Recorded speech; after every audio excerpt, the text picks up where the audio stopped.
o'clock. We have the captions for some of the stories, if not all the stories that we intend to touch this morning on our Facebook page, which is Today95.1 FM. Please like that page. Please. Yeah, I'm begging this morning. Please like that page, Today95.1 FM. And then you can catch up with all the stories and read up on some of them to yourself. The very first story that we have this morning, we've got that from This Day newspaper. And the caption says, revealed, Magu failed to submit EFCC audited accounts for 4 years. Revealed, Magu failed to submit EFCC audited accounts for 4 years. Another from This Day newspaper, APC governors and party leaders meet over Edo election tomorrow. APC governors, party leaders meet over Edo election tomorrow. CBN banks commit 25 billion. CBN and banks commit 25 billion naira to National Theatre and others upgrade. CBN and banks commit 25 billion naira to National Theatre and others upgrade. National Assembly gets revised PIB in 2 weeks, says Silva. National Assembly gets revised PIB in 2 weeks, says Silva. FIRS making stamp duty new black gold. You'll find that story in This Day newspaper. FIRS making stamp duty new black gold. And then from The Guardian, federal government states borrow more, crowd out private sector. Federal government states borrow more, crowd out private sector. Blame Tinubu Akande Fayemi if Southwest loses 2023 presidency. Blame Tinubu Akande Fayemi if Southwest loses 2023 presidency. And also from The Guardian newspaper, Akpabio Nune in fierce brickbats over NDDC's alleged 40 billion naira. Akpabio Nune in fierce brickbats over NDDC's alleged 40 billion naira. And we also have another story from The Guardian newspaper. Nigerians fight for economic balance as recession beckons. Nigerians fight for economic balance as recession beckons. And now from the Vanguard, ignore fake recruitment advert. Army urges Nigerians. Ignore fake recruitment adverts. Army urges Nigerians. And years after Warri war, Ijo Ichekiri agreed to move against oil companies. Years after Warri war, Ijo Ichekiri agreed to move against oil companies.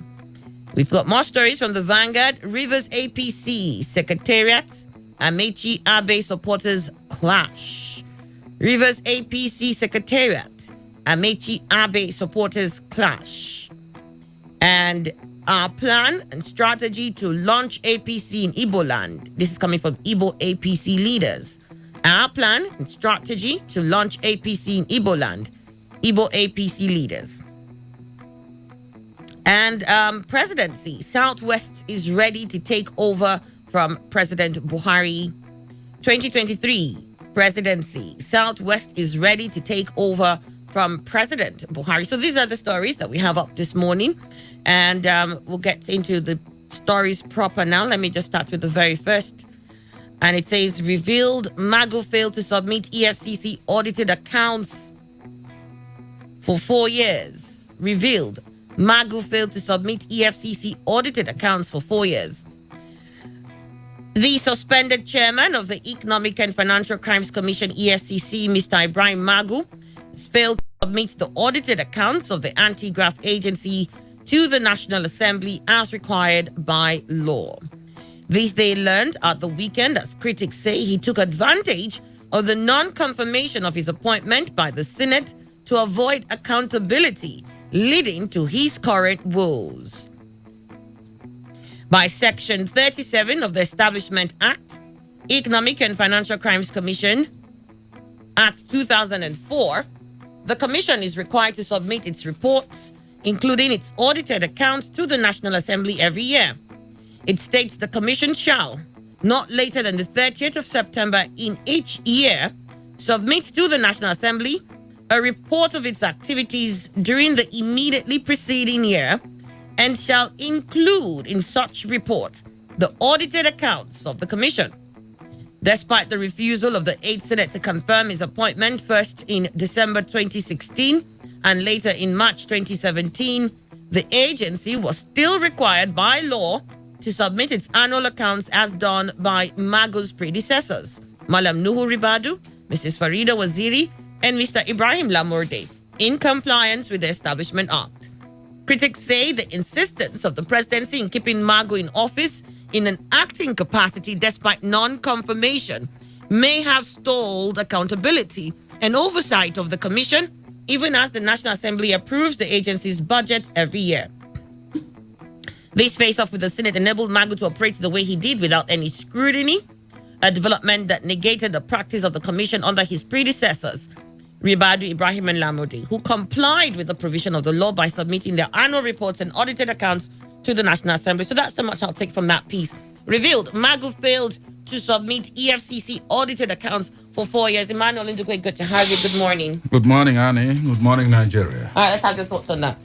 Well, I think the thought of those who says that when the Senate refused to scrutinize him or approve him by way of fire screening him, that it may have done a lot of things on the negative side to Magu, because to him, since the presidency returned him, he will see himself as being above the law, even though he can't say that. But because he is doing everything he's doing because he's not expecting anybody to maybe start probing him or whatever. That particular is one of the reasons why why he should indeed submit, because it's part of the laws, as it were, establishing the EFCC, that they should be submitting to the National Assembly for scrutiny. Yes, he didn't do it. But the National Assembly has always been the one approving the budget for the EFCC. Good. You know, we've always mentioned something about oversight functions of the National Assembly. Yes. And at what point do they interface with the different agencies and ministries and said, well, we approved that for last year. We've seen a new budget for the year. Defend this. How did that work out last year? So if you're not getting audited reports from the agencies and the ministries, why is the Assembly lackadaisical about that? No, that is the right thing, the right question to also as much as we want to blame Magu. Yes, against the National Assembly. But I must tell you that if it is the 8th Assembly, I would have reason to say that maybe because of the face-off, they didn't want to ask about that. But for this 9th Assembly, which I have not seen in any way rejecting anybody from the president, I don't know why they didn't do that, at least to show that it's part of the law establishing EFCC. So for me, I think the people that wrote that are very correct in saying that Magu may have assumed whatever, but the fact remains that he didn't submit his audited report. All right, but let me have that first. Let me just quickly move on with this. Before you, thank you. We have joining us, and I want to hear his opinion before we go around.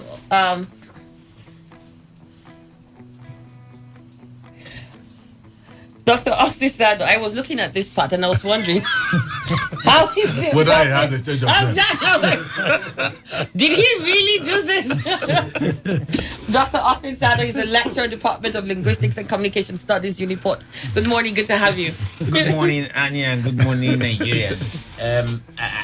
What you have just seen is a classical example of who we are in this country. It's a systemic failure. Our institutions are completely in a state of constant hemorrhage. And to say that these institutions have to be intubated to remain alive is an understatement. What we see with EFCC is exactly what happens everywhere in this country until Magu came to the spot now of this present investigation. Everything was okay.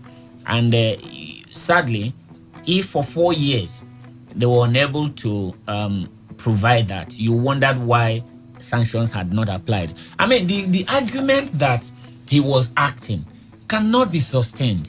The reason is that once you are in an active capacity, there is no limitation to the powers you have with respect to the substantive office you occupy.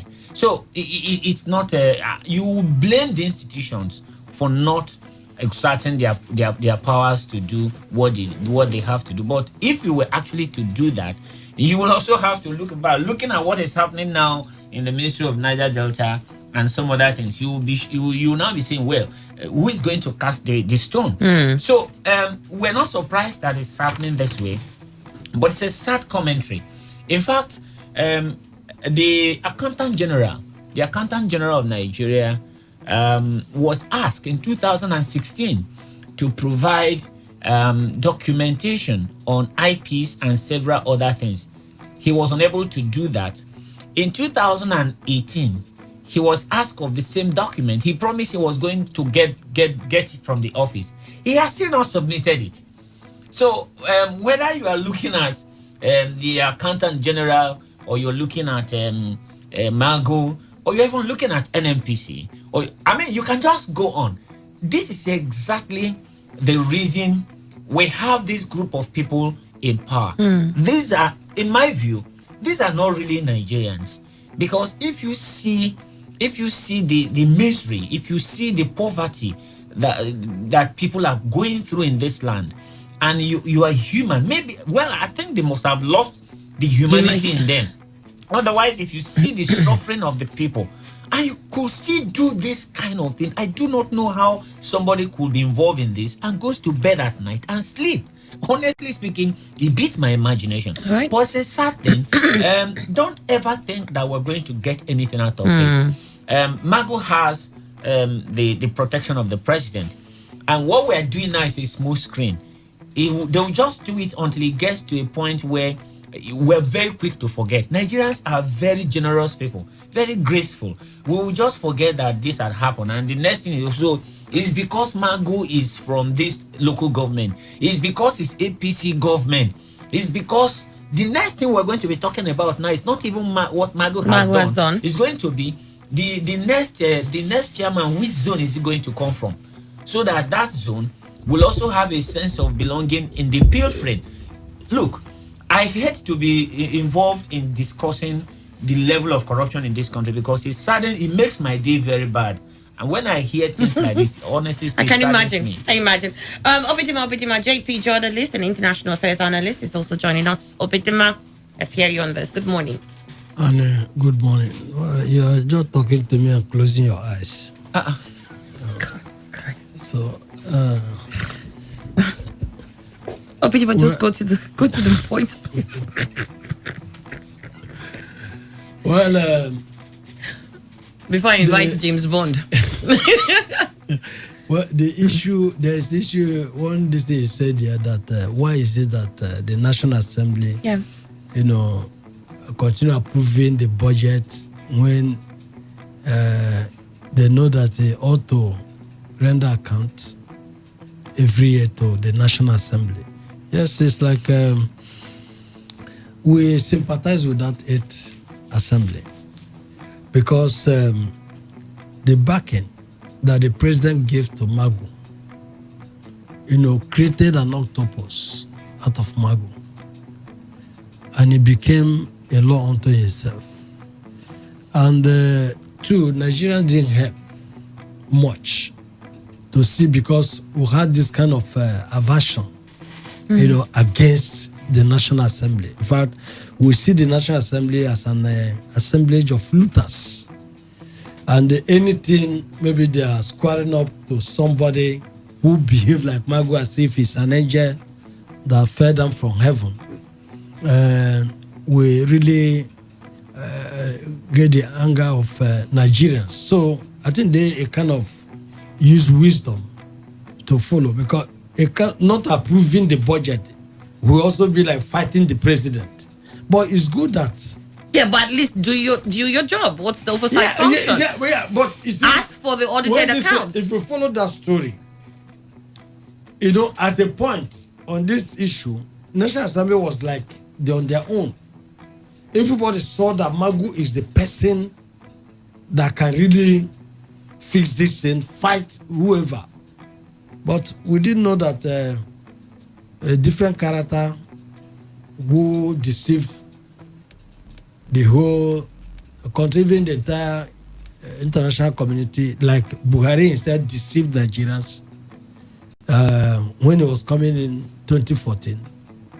And all is about regress now. So Magu had that kind of this thing. You see, it's good that it is happening now. Let the president also see that when issues are being raised by Nigerians and the National Assembly, it should look into it before taking certain actions. We know that, yes, even suspending Amagu and bringing the head of operations, it's like Magu is still there because you know, operation in any institution, in any organization, is the one that is even doing the job more than the chairman. So the head of the operation will not exonerate himself that he did not know what Magu was doing, and he could even cover the trust of Magu. It's not even the person to act on behalf of Magu. So it's like the same thing. Well, we know that maybe the petitions that are coming from others will aid the panel properly, but for the head of operation staying there, there is no way he will say he's clean in whatever Magu did. Let us see. Okay. All right. We'll got your thoughts on that. We also have Wodichi Benem Esquire, is a legal advisor, Panda Phobia Port Chapter, and a voice for the minority people of River State. Good to have you, Wodichi Benem. That's a new list. Yeah, that's how, you know, I was dramatic about introducing that part. I think I need to actually be putting a lot of. And that's why I insist on this, because What's the new thing? What's the new thing? Please, you could be impersonated. a voice for the minority people of River State. Yes. Yes. Who are the minority people? I don't know. You are not a minority. Ndoni is minority. I said a voice for the minority. You're You should not- have have asked you me spoke- have you where am I asked coming us from. what our problem No, is? Doc, you should ask me where I'm coming from. I may have been hired as a voice. You mean Wodichi Benem? Now I'm still for No, that's Pandef. Pandef is still there. I can't leave Pandef. Pandef has always what I'm survived. surprised I'm not seeing here is the A voice. Good governance. no, it's- good governance. No, it's It's rested I for don't now. want it to. Let it not pile up. Let me not waste the time of the court. Wodichi Benem, it's always great to see you. Thank you very much. Annie. Let's get your thoughts on this issue here. It says here EFCC did not submit its audited accounts for 4 years that Magu was there. And his predecessors has always done that, but Magu didn't. To the assembly. Yes. Section 37. And it's and they believe that he did this because, well, they didn't approve of him and he was there on acting capacity. So maybe that allowed him to move in that angle. And the assembly too did not bring the matter up. You see, it gets me angry each time we come out to speak ill of these countries as citizens. I believe the Constitution has given us responsibilities as citizens and as leaders to speak at all times. What has made America today is as a result of what their citizens are doing. A man called George died. We saw what happened. America was so boiling hot. In fact, at a point for the first time, the president had to leave, a state house. So I think that is the power of a citizen. Now we are beginning to blame Magu. By virtue of Section 2 of EFCC Act, the act was expressly stated that Magu must be confirmed by the assembly. But that was jaundiced. And as Nigerians, the assembly did not do anything. Each time I just look at the assembly, I will be blaming the executive. If you look at the West of Montesquieu, I will be blaming the executive. Look at the powers that be, the executive power, Section 5, 6, and 7. 4, 5, 6. What are we doing as citizens? Each time we keep complaining. Who are those in the assembly? Are they not our representative? Can't we conscript them to compare Magu? If they cannot do anything, can't we write as citizens? We have more than 600 and something professors in Nigeria. That was why Mugabe said, upon what we have, we could not produce somebody with, a first degree, a BSc. So I think that it is high time that there is a total departure. What are we blaming the? Magu has seen that from all powers that be, the executive has gone to ETOAS. And the citizens are not talking. The assemblies are not even talking. Is it not the right of assembly to go to court to challenge that confirmation? Mago has seen himself as a man with the power of God. Whoever that comes, he's going to arrest him. We gave him the validity. What is the citizens doing today? 360 soldiers. And are you aware? Just resigned. Some of them say that they want to go and take chieftaincy title.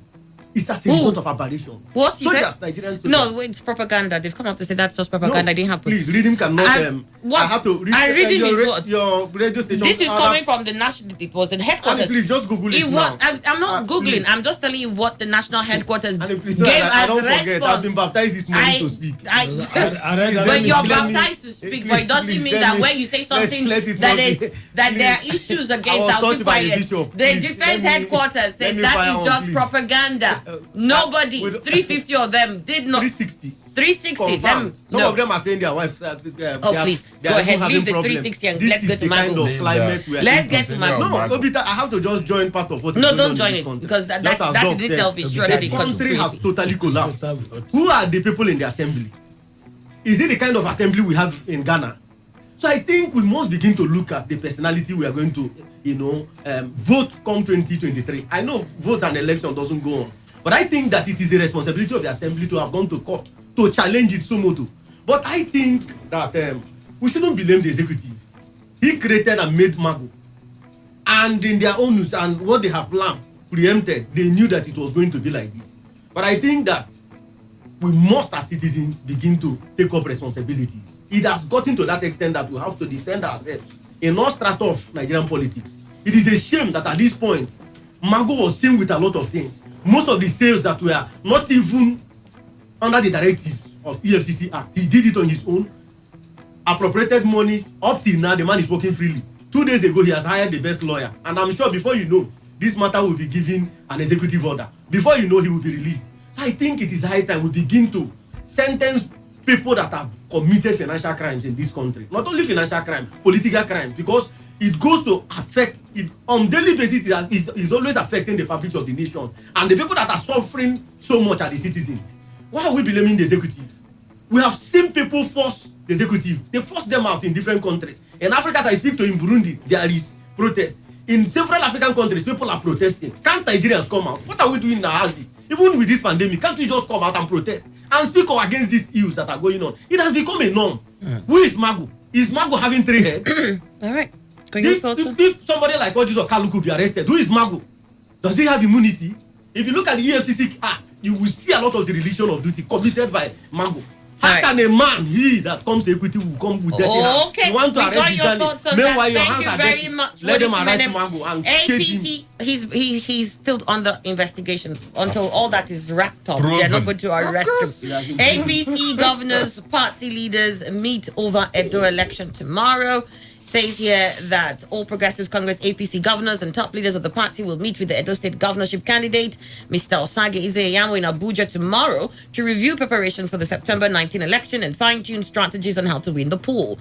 But the internal wrangling within the party has continued unabated as one of its chieftains, Mr. Carlo Agu, has instituted a court action challenging the dissolution of the Mr. Adams Oshomole-led National Working Committee NWC of the party.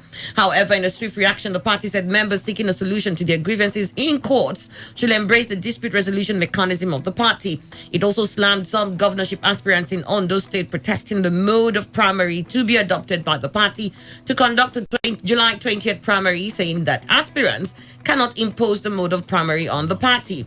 The meeting of the APC leaders, according to insiders, is at the instance of President Muhammadu Buhari, who was said to have directed them to ensure that the party wins the September governorship election in Edo State by deploying all their resources in mobilizing the electorate for the party's candidate. This day gathered last night that Governor Abubakar Atiku Bagudu of Kebbi State, who doubles as chairman of the APC Governors Forum, Governor Kayode Fayemi of Ekiti State, who also is the chairman of the Nigerian Governors Forum, and Governor Nasir El-Rufai of Kaduna State are deeply involved in the strategic meeting. The meeting, which will be attended by the party's National Caretaker Committee members, is coming at a time some of the party's National Campaign Council for Edo State election members have relocated to Benin City, the state capital, to help strengthen the campaign structures. Well, for the APC, it might just be, building on shaky foundation. They've got a lot of bashing in recent times. Ize perhaps will have to resell himself to a lot of APC voters in Edo State. For people who are watching, they're saying this is something that can be done, and for others, they're saying it's a bad buy, but they'll see what happens about it. Emmanuel. Well, for me, I think the whole thing APC is doing is what they ought to do. There's no other thing. You are going in for a contest. You must train very well. So APC has not done anything. The fact is, what will eventually happen at the end, and what is going to happen, nobody will make pronouncement yet. All right.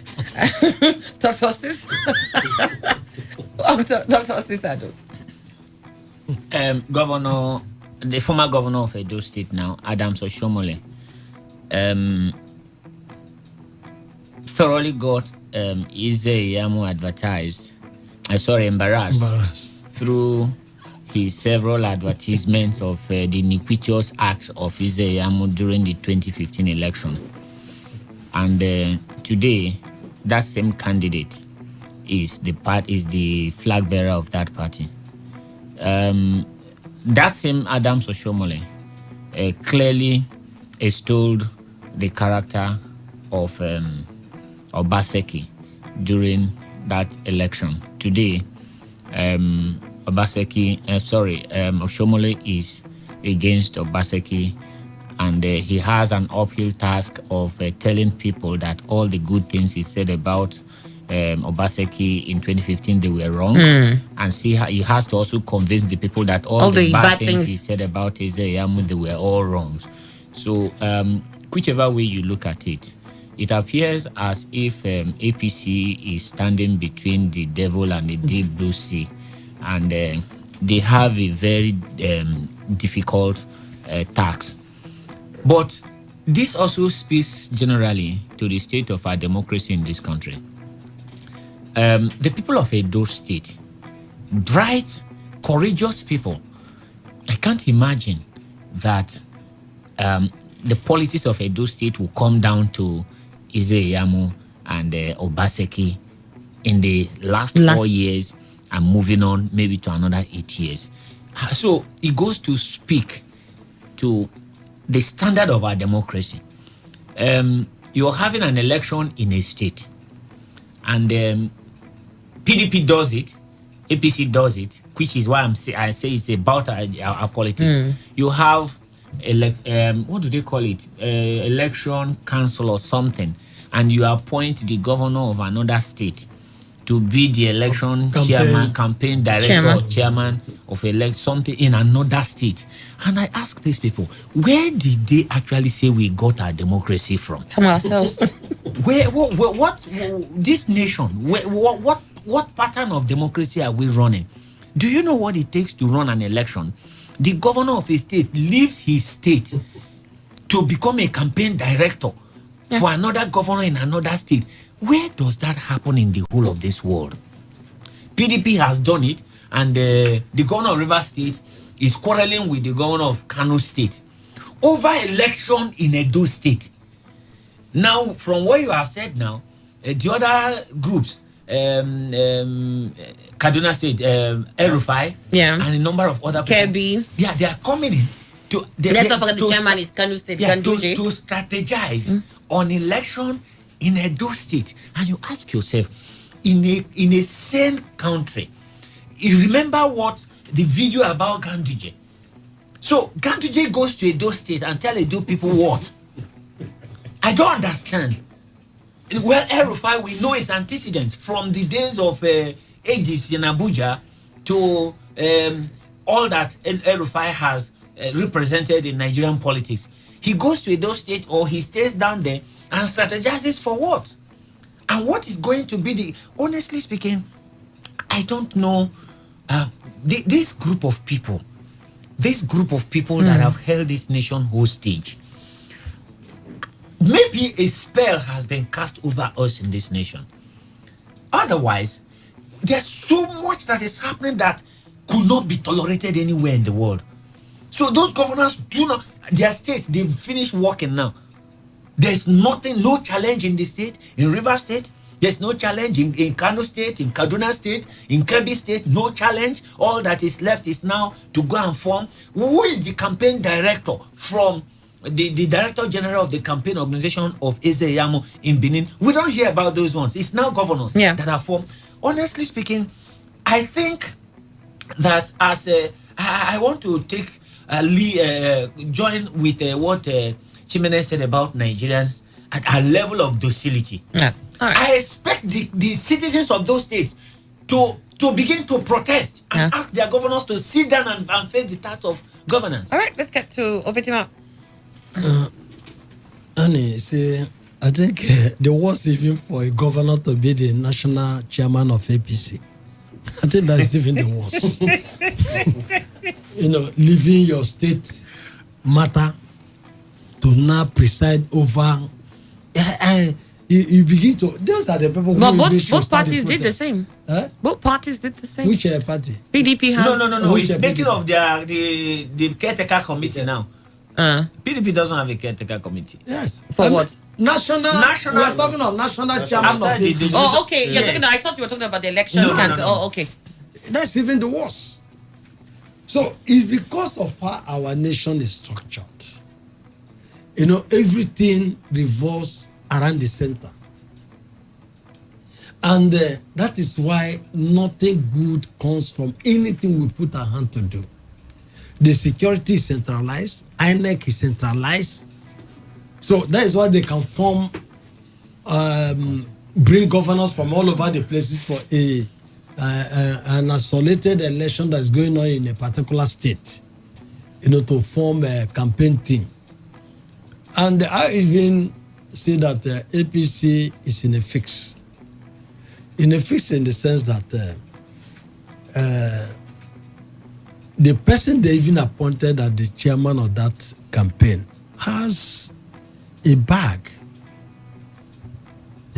that is carrying that if you go to Benin now, that ring road in Benin, there is a huge electronic billboard projecting Ganduje stuffing dollar inside his pocket. So how can somebody like that move into Benin and see, because there is no way you enter Benin, you will not get to the ring road. And see that. So the thing has even turned the Isaiah as a reactionary, not even telling Benin people, Edo people what he can do. He's not reacting because the campaign is more about the big boss, projecting what Oshomole said about him. And he is not reacting, telling the Edo people that it's in the past. So that's a new creation. And tomorrow he's going to court. He will appear in court tomorrow, and they will video him. And also his opponent will make a billboard when he's coming from court. So for fraud, for corruption case, because they just say you must appear in court tomorrow in person. Well, last time they submitted medical report. So these are not even good time. If it's where we do the election properly, APC is like they have lost it. But the point there now is that they will not go to military. They will deploy military. They will leave Boko Haram area, the bandits in Katsina, and move all of the district security district to those states. INEC have been told with Amina Zakari still there, with Yakubu, all is set to ensure that they will read. But one thing is this again, in Edo, there is huge plan to resist them by the people. I want to tell you. I didn't ask you to interpret that, whether you are, because as far as I last time I remember, and that will last time I remember a very big issue. Last time I remember you were from the PDP, so I'm not asking for you to campaign in any You manner also for that. from APC. But I'm not campaigning. I'm not campaigning for any of them. No, I'm not campaigning. I'm just asking that this is not what you're supposed to do. You're not supposed to campaign. If you want to campaign, there's a time where you can pay for that to campaign. No, I didn't campaign. Oh yes, you are. You are saying there there is an effort for the people to resist them. You're already campaigning. No, You're no. telling the That's people they're going to be analysis. It's system. analysis. Oh no, come on. You and I know you're not analysis. analyzing. Let me get your thoughts, Waji. Let me still remain in the platform of righteousness. And I'm not happy that there is no clamor for decent politics in Nigeria. And I think it's the responsibility of citizens to clamor for decent politics. What is happening in Edo is a litmus test of what is going to happen in 2023. Where those that are not supposed to rule us, where those that are not supposed to hem leadership will be appointed simply because they have godfathers or money, as the case may be. My fear is that I don't know what will be bequeathed to us that are still coming up. The kind of politics, the brand of politics that will be left in our hands, I don't know. Because looking at the style of leadership right now in Edo, you begin to look at those that are asked to represent the campaign team. For example, the governor of Kano State. This is a man that is under administration. This is a man whose leadership is still on. This is a man that should be talking about the responsibility he owes to Kano people. This is a man whose character is under contention. But as I speak, he's leading a political party. I wonder what he wants to tell Edo people. This is the first time. Edo should be a litmus test of decent politics. Let the ballot speak. Because I envisage a situation where the battalions in Nigerian army will be, drafted to Edo State. But let them be aware that the world is watching at them. Because, one, what we had expected is that the character of Ize Yamu, whether we like it or not, has been tarnished by the same people that brought him. So I think the responsibility is on Edo people to show that decency. This is the time, it's a clarion call for them to ensure that he that must come to equity must come with clean hand. Obaseki may not be clean, but let us look at where Obaseki is coming from. If he's a child of circumstance, this is when Edo people should ensure that the ballot speak by all means. Apathy should be jettisoned. Because what APC want to create now is apathy. And when you look at the character of those that are asked to lead the campaign train in APC, you begin to question yourself. I think when you're following, one should be able to reflect the character of his leader. And what does the leader bear as a future? So I think it is high time we begin to look at the institution we have in Nigeria and how to strengthen the institution we have in Nigeria. Where those that have held the cavalry of leadership will be questioned. Where those with questionable character should be arrested. Where those with indecent character should be questioned. When matters of this kind comes out, you can't lead a train when you have a question to answer. Some months back, we saw somebody on video clip. It wasn't a robot. A governor, a sitting governor of a state, stashing dollars in his pocket. Today he's asked to lead a campaign train. It's the worst aberration. It goes to show that, first of all, we don't each time they say restructuring. What are we restructuring? We have to restructure ourselves. We have to restructure the character of leadership that we have in this country. For God's sake. So are you saying that the APC leaders and governors who are meeting in Abuja tomorrow shouldn't be meeting to strategize? I'm not saying they shouldn't be strategizing. What are they strategizing for? Indecency? What I'm saying is that who are the character of these persons that are strategizing? I don't understand. Are we saying that the ones that in PDP who will also be strategizing? No, hold on, calm down. Yeah, are we saying that the ones in PDP who definitely should be strategizing are of any better quality? And they are not better. But they may be better. They are better than those that are in the other side. And what we are saying is that persons like this, that is why we say that they should strengthen the institution. We should be looking at electoral college. Chief, let me just in summary. Now, when persons of these characters, when persons of indecent characters are appointed in positions like this, that has to do with, leading the world, I think we should. That is when the DSS and the EFCC should be brought to book to question the veracity of these persons. That's my worries. Who is the one leading Ize Yamu? We got your thoughts there. Thank you very much. What did you want to say something? I don't look at what the APC and PDP are doing as being different from the other.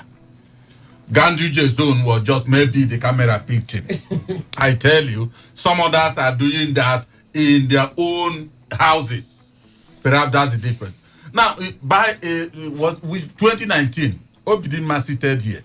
If you had told Obidima, like I did, that Buhari was going to be the president, in fact, all strategies he told me that Atiku was going to win. And what happened today? So the same thing, see, nobody should be surprised if APC wins in Edo. The fact remains that they are politicians, they know what they do, all of them. They know that they can, even without election, bring up somebody and then stamp that person as having won. None is better. Let us not say as if... well, I guess that's like the bottom line here. From what I think everybody has said, that we need to have institutions much stronger than we have agreed. But what I'm saying is... so that we can begin to trust the process. Yeah, when we are doing as if Ganduje's case is different from you know others. what? You see, with elections, right, Emmanuel? I agree that a lot of them are doing that and are all in the same pot, as it were. Yes. But when it comes to the period of election now, and you're able to highlight some other person's ills more than the other, it's a very strong and difficult task to clean that. Imagine the billboard with Ganduje stuffing dollars. I mean, I don't need to say much for the people to already understand what I'm going. So I'm trying to say that for Ganduje to clean that image, and then have the people of Edo believe him when he says, look, this candidate, Ize Yam, is going to do good for you. It's going to be... And the only thing that is making me think that if Obaseki will have an age is incumbency factor. That's all. All right, we need to go forward. National Assembly gets revised PIB in 2 weeks. Thank you. I'm looking at the time. It's already 8:50. National Assembly gets revised PIB in 2 weeks, says Silva. It says Minister of State for Petroleum Chief Tibipre Silva has said that his ministry will within 2 weeks transmit the revised petroleum industry bill to the National Assembly for passage into law. He also said the value of the recently inaugurated Ajakuta Kaduna Kanu KK gas pipelines and the Train 7 Nigeria liquefied natural gas projects at $50 billion. Silva, in an interview at the Arise channel, Arise News Channel, the broadcast arm of This Day newspaper, added that 2020 remains the year of gas. And with the expected passage of the PIB, the industry will attract more investment. I'm interested in the fact that he says in the next 2 weeks, the PIB will be before the assembly, where he hopes that they will pass it into law. Well, let us see that. You see, because the PIB has had taking the Senate chambers to be his home. So if they will release it from that place, because it's not where it belongs, I'll be most happy. Let us see exactly as they have said. All right, got your thoughts there. Dr. Austin Sado. The National Assembly has shown that it has no regard for the opinions of Nigerians. And I hope that the PIB will not be in this same direction. You know that PIB had a checkered history in the assembly, and at some point, I think they resorted to breaking it down into smaller compartments. If you do that, and knowing how much the Niger Delta is suffering or has suffered as a result of exploration and exploitation of oil in the region, then we're not going to clap for anybody that they are saying it will go to the assembly. It is what happens when it goes to the assembly and with the people, because we need to know what's in that law. We need to know what's in that bill. The way and manner the assembly, the National Assembly, organizes its public sitting leaves so much to be desired. Once they have made up their mind on passing a law, it could take them just a few hours, and they call for a public sitting. They call in a committee room and they advertise it in another place, and you go to that place, they say nothing is happening. Before you know it, they have a report written. So my concern is that they have to be thorough with the procedure. The people have to make input into what is happening, because honestly speaking, what the environment has given for the exploration of oil in the region is massive, and people, generations we keep suffering this. As a little boy, I keep telling people, as a little boy in the village, we didn't have much challenge going to the stream. If your mother puts fufu on fire and there's just in pounding, and you just went down to the stream, you were likely to come back home with enough to sell and to eat for 2 days. Unfortunately, the exploration of oil has destroyed all that. And we have also seen that from research that even gas, I'm talking of the heat that crops take according to proximity to gas flaring, and all those must be taken into consideration. Okay. I'm not quite excited from the expression of Minister of State, Petroleum, Silva, because until we see the final outcome of that PIB, because it's been there for years, and it has been distorted, panabited, because of ethnic interests, sectional interests. So what is really going to come out of that bill? Are we looking at what to benefit the government? Or are we also looking at what to benefit the communities? So, like what we had, yes, that bill have been divided into about 6 sections, 6 parts. Which one is coming up now? Is it the gas issue that they are looking for investors? And they don't even think that there is global recession. Where are you getting the investors? You are talking of 2020. Where are you getting them? People that will come and invest under this coronavirus. This thing. You see, you don't do something to deceive people. Government should take their energy to where the citizens of this country can have immediate benefit, immediate things that will cushion their welfare. That's talking of long time, whatever. And you want to borrow money for whatever gas pipeline, and all those here excited about it. You are not from Niger Delta. You should tell us. We want to hear from you what this PIB bill is going to impact on the people of Niger Delta. First and foremost, before you begin to talk of what you're going to benefit from oil investment, gas investment. So I'm not quite excited until we read what the it line contains. to line of that bill. Obitima, got your thoughts there. What did you mean them? There have been a lot of acrimony concerning this bill, especially ranging from Niger Delta because of the level of marginalization. I don't blame the National Assembly. I keep saying it's the citizens. The reason is that you look at the responsibility of the fathers of the Niger Delta. Do we still have elders? And PANDEF, at least for quite some time, the PANDEF have been active. But over time, we have seen that there are overlords. Even when we make some write-offs, before this paper could even get to the assembly, you will see that it has been punctured by some opinions within the Niger Delta. I think there must be a unifying force, among the oil states. Because the question that comes is that there is a tussle between the oil states and who takes the bigger share. The issue of superiority is still there. It has not been doused down. If you go to Edo State, you see the same thing. You go to Delta State, you see the same thing. Bayelsa and Rivers State, they have been tussle. So we must begin to reconcile these issues. And that is why you see negative lobbying. People lobby for this bill not to come up. There are beneficiaries of, beneficiaries whose intention within the Niger Delta State, overlords, whose intention is to ensure that if this bill comes up, it will not benefit them. They are the bourgeois. So the issue of reconciling the negative intentions of the bourgeois in the Niger Delta concerning this bill must be reconciled. I read so many things about, Ken Sarowa before he died, the Sarowa stops. Yeah. So I think we must begin to look at, the issues in the Niger Delta. Right. Now, the issue of lobbying. Now, even if they are coming up with this bill, have we ever had anything like referendum? Have they been able to involve civil society group? Who are the people that will represent these regions? So I think not just coming out with the bill, will it even benefit the Niger Delta man? So the issue of greed must be reconciled. All right, then. We've got to wrap this up here. The news update comes up next. But please catch up with the stories. We didn't get to touch as many as we wanted.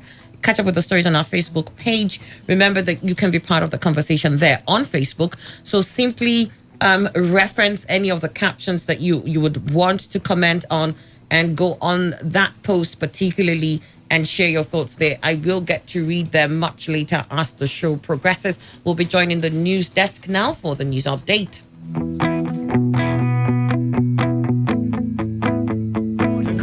Are you ready? Today, 95.1 FM, the voice of the people. Every day, every hour, when the big stories break, depend on our 24-hour news team to bring you the latest. Today, 95.1 FM. Today, 95.1 FM, Port Harcourt. News update. Hello and good morning. Here's a news update on Today 95.1 FM. I am Annie Abdul Salam. The number of confirmed cases of COVID-19 in Rivers State has risen to 1,368. This follows the discovery of 11 new cases of the virus in the state yesterday, according to the Nigeria Center for Disease Control. So far, 853 patients have been treated and discharged from the treatment centers, while 46 people have lost their lives. Rivers Deputy Governor Ipali Buhari Banigos described persons asking Governor Nyesom Wike to make her leader of COVID-19 team in the state as mischief makers. Banigo dissociated herself from such calls, saying they were unnecessary because the governor had shown capacity and leadership in protecting Rivers and fighting the spread of the pandemic. The deputy governor, in a statement by the head of a press unit, Opele Benibo, said she remained a part of the governor's team in the ongoing battle against the spread of the virus. She said mischief makers and their political sponsors fail to realize that COVID-19 is not just a medical or public health issue, but also a security as well as a socio-economic and political issue.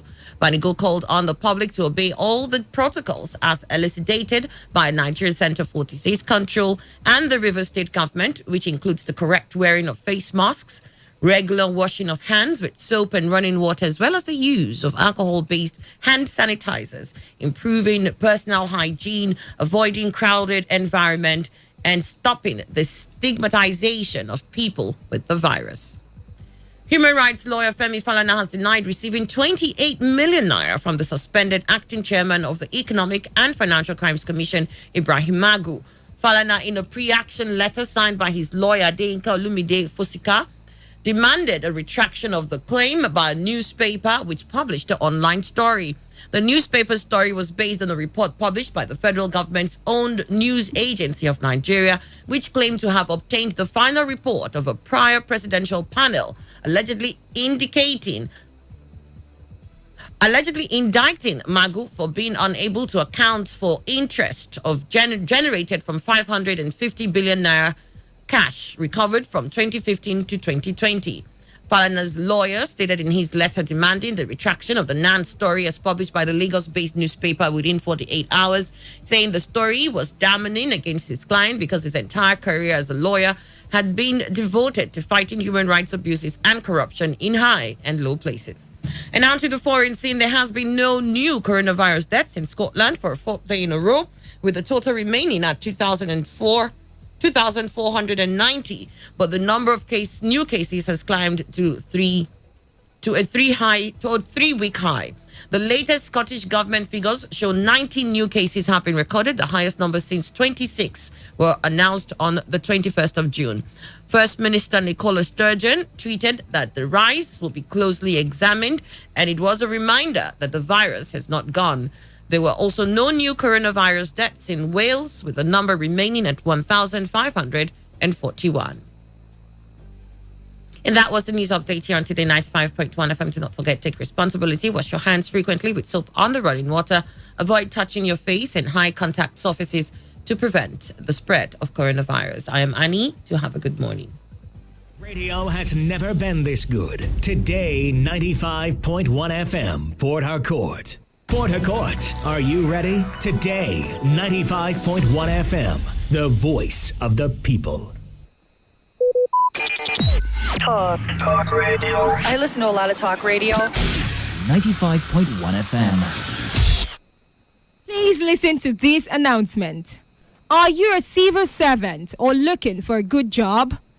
An American company based in Nigeria is looking for workers and partners for immediate employment. Salary is weekly and very attractive once you can read and write. If you are interested, send yes to 0904 870 7875. Again, 0904 870 7875. Welcome to Returns Market Investments Nigeria Limited. For the past 3 years, we have actually used this international capital market business to touch lives, families, and companies. We have had firms use this international capital market business to open factories such as tissue paper factory production, bakery, pastries, and table water factory. We have also had companies use this international capital business to pay for the running cost of their companies, which include their staff salary payment. Returns Market Investments Nigeria Limited is strictly into the international capital market business, where we trade and invest in 3 sectors. First, trading and investment in the stock and the shares market, which includes trading and investing in the New York Stock Exchange market, European stock market, and Asian stock market. Secondly, trading and investment in the commodity market, which include trading in the crude oil market, natural gas, and gold market. Thirdly, we trade and invest in the FX market, which is known as the currency market. For example, the US dollar against the Naira market. The rate at which the dollar gains strength over Naira will skyrocket the price of the market upward, while the rate at which the Naira gains strength over dollar will skyrocket the price of the market downward. In Returns Market Investments Nigeria Limited, we are ready to do business with 3 categories of people Mondays to Fridays. First is Client A. Client A is one who is a novice about the international capital market business, and he or she is looking for a credible and reliable platform to learn the trade secret on how to make consistent profit on the trading floor of the international capital market. Then Returns Market Investments Nigeria Limited is for you. Second category is Client B. This is a client who have done this business before, but he or she is not making profit in the market, because what we have around is people training you, but they do not know how to trade in the market. Then, if you are in this category, Returns Market Investments Nigeria Limited is for you. Thirdly, Client C. This is one who wants to invest his or her money in the market, but wants the company to manage his or her portfolio funds to earn good returns on investment. Then Returns Market Investments Nigeria Limited is for you. Returns Market Investment Nigeria Limited has a proven history of delivering 10% return on investment to her clients for over 3 years now, without stories or delay of any kind. We have looked on different people's financial objective, and we came up with different investment plans. We have the short-term investment and the long-term investment. Short-term investment is strictly for a 3-month investment period, and the company offers 10% return on investment on any capital, while long-term investment is from 6 months to 2 years, and the company offers 10% return on investment on a monthly basis. The long-term investment is divided into the following: a 6-month plan, a 1-year plan, an 18-month plan, and a 2-year plan, all of which offers the client 10% return on investment monthly, with a minimum capital of 300,000 naira and a maximum capital of 100 million naira. Students or low-income earners plan with a startup capital of 200,000 and the duration of 6 months fixed plan. The sustainability of the capital market has to do with the fluctuation of price. As long as there are fluctuations of prices in the stock market, commodity market, and FX market, we are also bound to make profit on the trading floor of the market. For example, the crude oil price of today can never be compared with the crude oil price of tomorrow. Say $1 per barrel movement on the trading floor is a lot for us that trade on the market. The reason why Returns Market Investments Nigeria Limited is different is simply because of the live trading services we offer and the constant delivering of 10% return on investment we have been offering our clients close to 4 years running. We just uploaded a video on our website on how the company made over 100 million naira as profit on the trading floor of the market. This has never been done in Nigeria or Africa before. Good news! Our banking instrument has just been activated for the next 5 years. Therefore, should the lockdown continue, be assured of getting your 10% return on investment consistently from us for the next 5 years uninterrupted. Amazing, right? Not only that, we have also activated our online investment platform where you can be anywhere in the world, invest with us, and process the document online without coming to the office. For more inquiries, you can contact our office at number 33B, Rumola Stadium Link Road, after South South Filling Station, Port Harcourt, River State, or number 10 NTO Road, Rumokuta Checkpoint Junction, Port Harcourt, River State. You can also call us on 0903 652 7708 or 0903 461 4444 or 0815 518 9002. Visit our website at www.returnsinvestmentnigerialimited.com. Think earnings, think profit, think Returns Market Investment Nigeria Limited.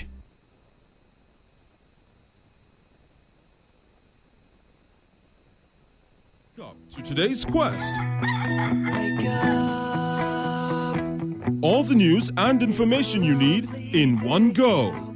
Get started with the best of sports, lifestyle, analysis, and Annie. Can you feel it? Can you feel it? Can you feel it? Wake up to today's quest with Annie on Today 95.1 FM from 6 to 11 a.m. weekdays. Fantastic.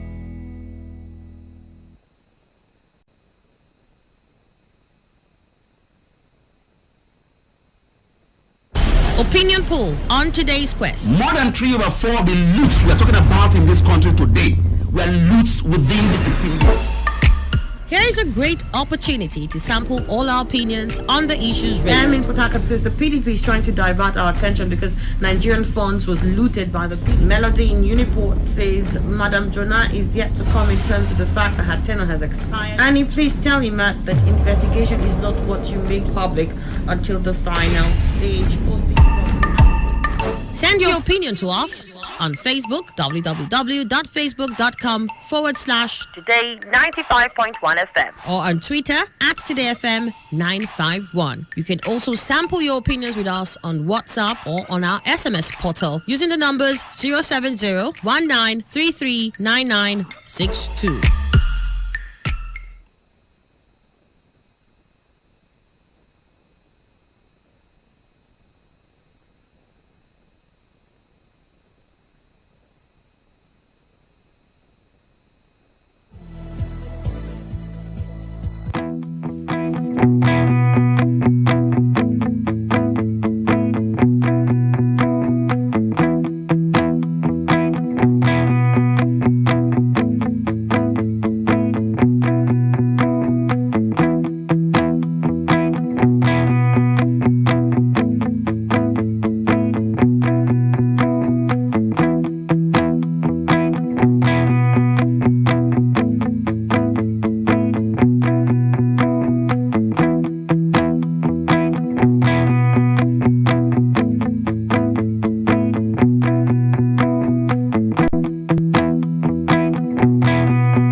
We're back on the show. Obizima, of course, as usual, is the most vocal every time the mics are off, arguing one thing or the other. Anyways, welcome back. For our opinion poll, we're putting Mago on the spotlight this morning. Obizima, you know you're my pal. So, Mago comes under the spotlight this morning in our opinion poll. And we're looking at the story where it says that he failed to submit the EFCC audited accounts for 4 years.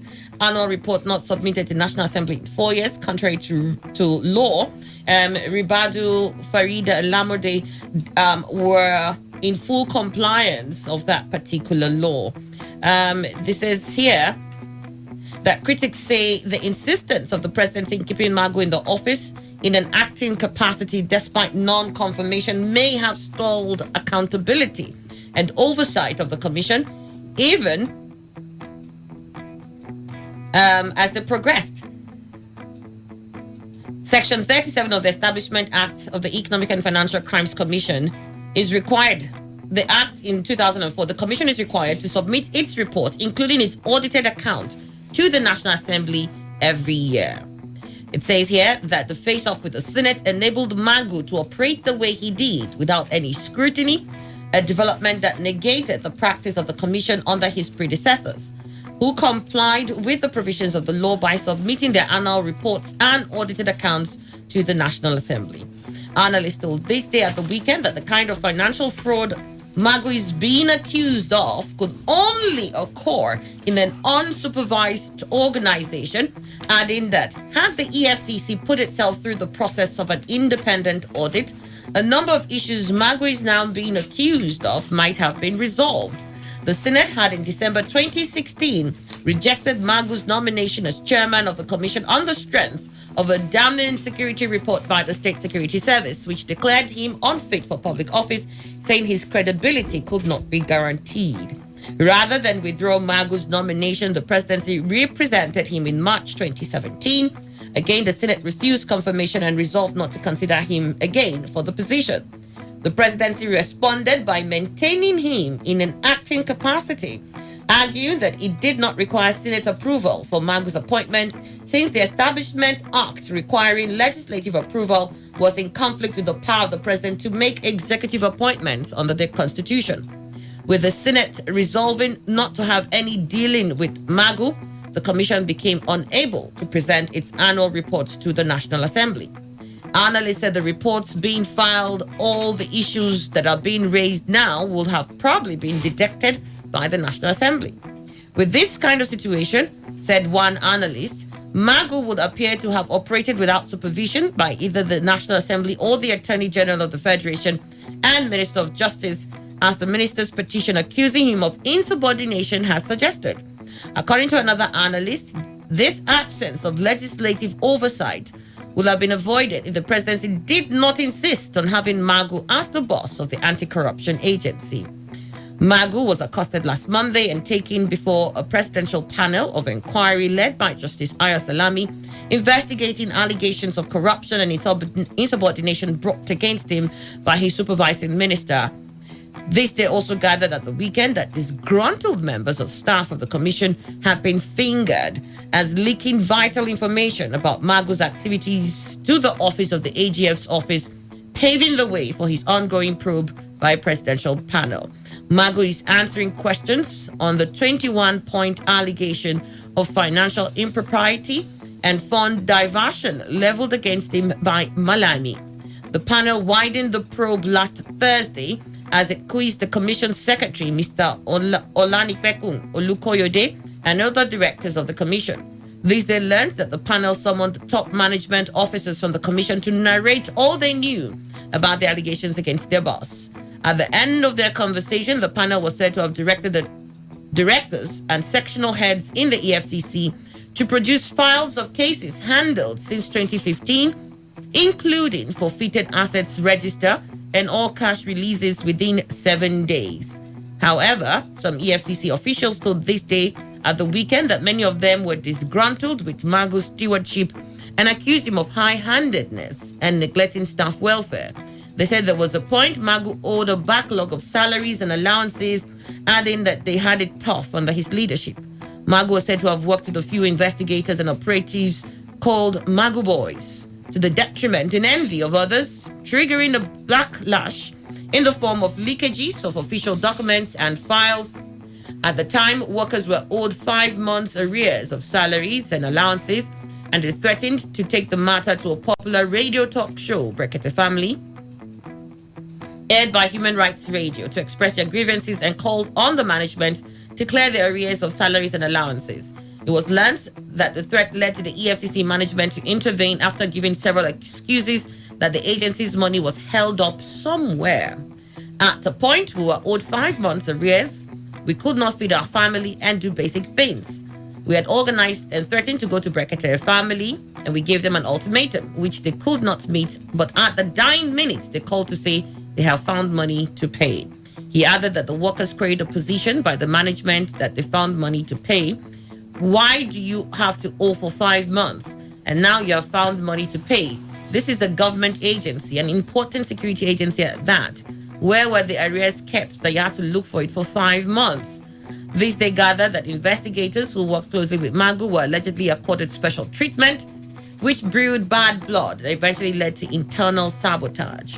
When contacted by this day's spokesman of the commission, Mr. Dele Ojewale declined to comment on the matter. Well, there's still more here. We'll take that bit back. But obviously, it seemed that there was some issues within the structure of the EFCC. And a lot of the fingers are pointing to the appointment of Magu. That everything that has gone on within the EFCC now can be squarely placed at how he was appointed. And that because he felt that he was badly needed, perhaps, or terribly approved by the president, and therefore he could run with certain things. Maybe he felt he had coverage to a certain extent, because some of the workers are saying that there was high-handedness.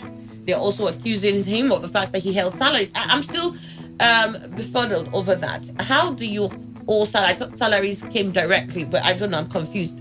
But in any which case, Magu didn't seem to be having it easy with some of his staff, but he ran that place, it would seem, with an iron fist. Well, I think for me, the issue of how he was appointed certainly must be the reason. Because I can't take off another thing. You know, having gone to the Senate for confirmation, and they said based on some reports they have on him, he is not fit to hold a particular position. I think he was represented, and they did the same, and then drew the line that the issue of Magu is sealed here. And the people that presented him, that's the presidency, or let's say the executive, now thought it in their wisdom then to say that, okay, whatever be the case, he can go on, because whether he has confirmation from you people or not, he can go on. And at that particular point in time, some of us who thought differently was saying, even though Magu could do this work most excellently, he cannot be the only Nigerian that can man that position. Because this will breed bad blood between the executive and the National Assembly. And of course, we know how the relationship of that 8th Assembly was with the presidency. However, one fact is very towering there. Now, the National Assembly itself failed in that particular, maybe because of the bad blood, or their intentions was not completely on the report they got on Magu. Because if it was on their own, they would have demanded exactly what is their statutory requirement. That of saying, Magu, you have not submitted this particular thing to us. Because whether he was acting or he was a substantive chairman, he was the head of the EFCC. But because perhaps not having a clear mind by the National Assembly, everybody kept quiet. And so when you blame Magu for not submitting, because to himself, he was the overlord. And in fact, everybody needs him, especially those that hired him. And that made him disregard almost everybody, and that took him, the disregard permeated into the staff, at least as we are hearing, to the point that, you see, what has finally haunted him, the information may have also streamed out from disgruntled people of the style of his leadership of the EFCC. I tell you always that no human is indispensable. When you look at somebody, it doesn't mean anything. That person could go and hush after you, and then you run into a big problem. And that's exactly what has happened. For the way he was appointed, he certainly has maybe 95% of what made him behave the way he behaved, because To him, who, apart from the president, is there any other political figure that is bigger in Nigeria? And again, he sends a very serious warning to the president and his presidency. That, you see, once 2 persons, 3 persons, not to talk of 100,000 people talk, give them a listening ear. Nobody knows it all. Those in government do not know it all. Everybody has his own contributions to make. Because right now, some of the accusations in that particular information they had is also what is haunting him. And the presidency is taking a line that he's doing now. What has changed? They would have detected it that time if they had listened. But it became an ego battle between the presidency and the National Assembly. So for me, I think Nigeria is still maybe experimenting this and that, because that is where people point at as some behavioral exhibitions relating to autocratic governance and all that. If the presidency did the right thing and say, okay, Mago, stay. Let's see if these people are on war path, they won't confirm anybody. They had brought another person. We would have seen whether they won't confirm that person. Unfortunately, they didn't. So Mago had that as a toga of, overpricing. I can do all. But in the end, Mesa can do all has come under the radar, even though there's a presumption of innocence over him. So let's see exactly how the whole thing will end. And if it ends that Mago finally loses that of his duty of corruption, then the presidency should blame itself and also the National Assembly for not doing its own job. All right, okay. We got your thoughts there. Dr. Austin Sandra. The acquiescence of the president to whatever malfeasance that was leveled against Mago was calamitous. And wherever he is right now, I think on hindsight, he'll be hitting himself and saying, "Oh, I think I made a mess of this," because if you were to look at Mago and to evaluate exactly the qualification, what made it absolutely himself now unchangeable. I'm still scratching my head. I don't think he is one of those Nigerians that have stood out, that before now you say, oh, look at his antecedents. And I think the president has a lot of work to convince us now that he actually meant well for this country when he insisted that this man, Mago, must be there. I don't have any blame for the National Assembly. I don't. Because they did their job. You know, something happened when I was in secondary school, and somebody just drove dangerously and ran into my father. And he stopped, and the man said, "Oga, please." And for over 30 minutes, the man was begging, and my dad said no. So the man just said, "Oga, they beg you since now?" And the man said, "Yes, you did beg me, I hear, but I said I no agree." And years later, I continue to think over that. My father said, if you beg me, it means that if he say yes or no. I don't say no. Are you now saying I must say yes? So if you take somebody for clearance to the National Assembly, it means that you have conceded to the fact that National Assembly can say yes or no. Why was it so difficult for General Buhari to accept when Mago said, when the assembly said no? And of course, the no was premised on a government document from a government agency, the DSS. So if you had somebody like Mago, who is now tainted, why? I can't imagine why General Buhari insisted that a man whose record is tainted must be the one to champion his fight against corruption. So he raises a lot of questions, and we're seeing now the consequence of that action. So, and you see, you now ask yourself, like Emma said, in the whole of this country, General Buhari has a way of feeling that there are just one or two people in this country who can do great jobs. Unfortunately, he's picking the wrong guys. Of course, you know how he picked the guy in custom. A retired man. You know how. So he's limited to his relationship with a few people. And I think Nigerians are paying a great price for that. So Mago seems to be the only one. And you ask yourself, because people say, oh, this guy, he hasn't done this for 4 years. How come?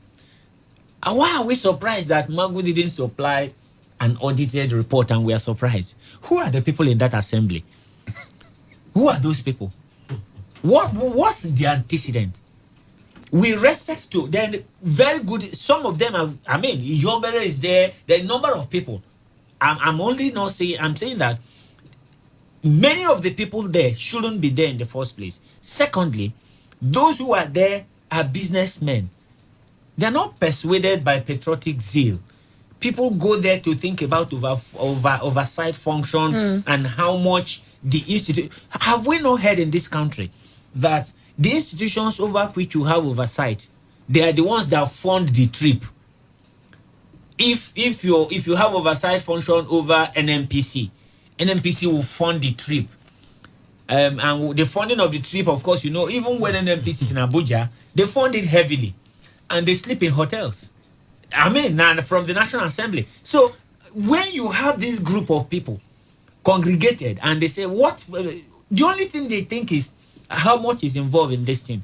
One, they don't even know about rules. I can tell you because my involvement in with civil society and activism has really taught me a lot.